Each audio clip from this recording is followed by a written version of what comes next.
Now, recently, Donald Trump made a very big geopolitical move that has pissed off a very influential, powerful member of NATO, Turkey, by aligning himself with their known enemy, the Kurds, and deciding to give them heavy weapons. This move will not only shake up the future of Syria, but also the Middle East. And to talk about the Kurds plus a lot more, we have Mimi, Partisan girl herself, to give us a full breakdown on who the Kurds really are. And since the Kurds have been getting very favorable media coverage, especially from Western mainstream media, I really, Mimi, just wanted to ask you a very oversimplified question. Are the Kurds good or bad? Thanks for the question. Well, basically, the Kurds are the only force in Syria that have experienced good press from all sides. Everywhere you look, you always see them having female soldiers. They're fighting ISIS. They're supposedly protecting Christians and other minorities. And, you know, you always hear that as a result of all of this, Kurds deserve their own state. But the situation is actually far, far more complicated than this. While, you know, the Kurds are not actually one block. They're not just one thing. Kurds are an ethnicity that is basically an Iranian ethnicity, which is majority Sunni Muslim.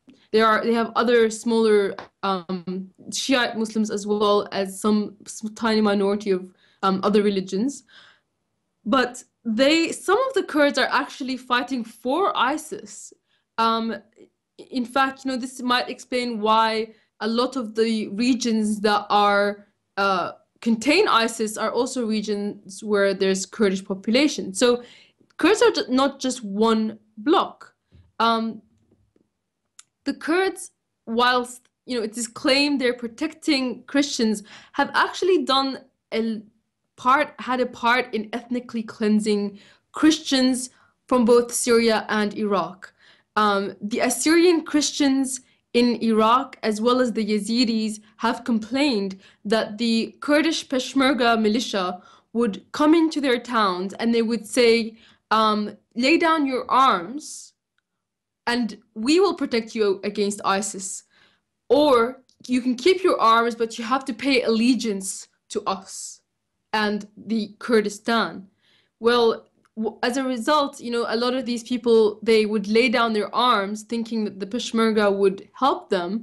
But as soon as ISIS comes in, the Peshmerga pulls out and leaves these disarmed people to be slaughtered by ISIS. This has happened to the Assyrian Christians and the Yazidis in 2016 and 2014 and recently. And this has been happening in Iraq, as well as the Kurdish regional government in Iraq has been expelling Assyrian Christians from their homes and bulldozing their homes. And when it comes to Syria, very similar stuff has been happening. The Assyrian Christians that are near the Khabur River were also disarmed and left to their own devices by the Kurdish YPG. And as a result, they, you know, were pushed out by ISIS. And this is actually part of an agenda by Kurds to create an ethnocentric state. Basically, the regions that the Kurds are claiming is their land in Syria, Kurds are not even a majority in. So as a result, they wanted to get rid of every other ethnicity that exists in those regions, like the Assyrians and Arabs, the Bedouin Arabs. So they would allow ISIS to basically get rid of these ethnicities for them, as they have in Iraq. So it's not so much, you know, good and bad. That's a very simplified view that we were basically getting from the mainstream media. But in order to sell this ethnocentric state, they have been painting it in the picture of anarchist Marxism. And so the Kurds that the US is fighting alongside in Syria right now, the YPG and the PKK, the US now admits, the State Department, I believe, or the DIA now admits that they're fighting alongside the PKK. They're actually anarcho-Marxists. And that is why a lot of Antifa and anarchists are going into Syria illegally to fight alongside them because they believe that they're creating a anarchist utopia where everybody can have a gun. It's just this insanity. What they're really creating is an ethnocentric state. But the interesting thing is the United States labels the PKK a terrorist organization and has done for decades. But now they admit to be fighting alongside it. So here you have, since the end of the Cold War, communism is no longer so frowned upon. So the US is now fighting alongside a group that it has designated a terrorist organization, which, given that the US has been supporting Al-Qaeda in Syria for the last few years, I suppose, it's something that they usually do anyway. But this is something that hasn't been really talked about. And coming at it from, the liberals' perspective, the liberals support the Kurdish cause because they've been painted as though they've been victimized, they're stateless, they're communists and they're anarchists, and hence we need to defend them. Look at them, they've got women fighting alongside them. And if you, from a nationalist perspective, people support them because they think that they deserve their own state. But the reality of the situation is Kurds haven't been in Syria for very long. I mean, there's two types of Kurds in Syria. There's a small minority of a few thousand of them that are living inside Damascus that migrated from Iran like maybe 600, 700 years ago. And they are very much assimilated to Syrian society. But then they are the newcomers, which are the majority, and they moved into Syria in multiple waves of refugees from Turkey, 1920, 1930, 1940, 1960. Basically, every uprising of Kurds in Turkey resulted in a wave of refugees coming to Syria from Turkey. And they are they speak their own Iranian Persian dialect, which is not actually historically part of Syria and Iraq and Turkey. In fact, if you looked at the old maps pre-1920, the areas that the Kurds occupy in Turkey used to be called Armenia. And the areas where they occupy in Iraq, 5,000 years ago, it was the Assyrian Empire.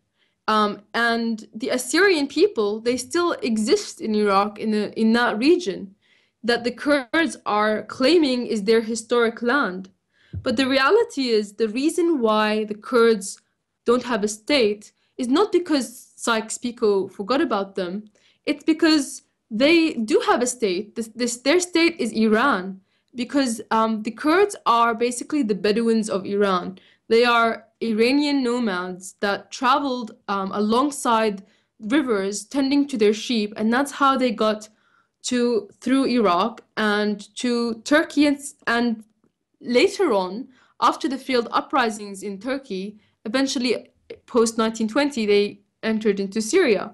And the reason they became so high in population number in Turkey is because whilst they used to live in nomadic lifestyles under the Ottoman Empire and basically tended to their herds near the mountains, in about 1910, Ataturk conducted the Armenian genocide. And Armenians at that time were the ones who were living in this east of Turkey. And the Armenian genocide, actually Ataturk asked many Kurdish tribes to help out in the slaughter of the Armenian and ethnic cleansing of the Armenian people.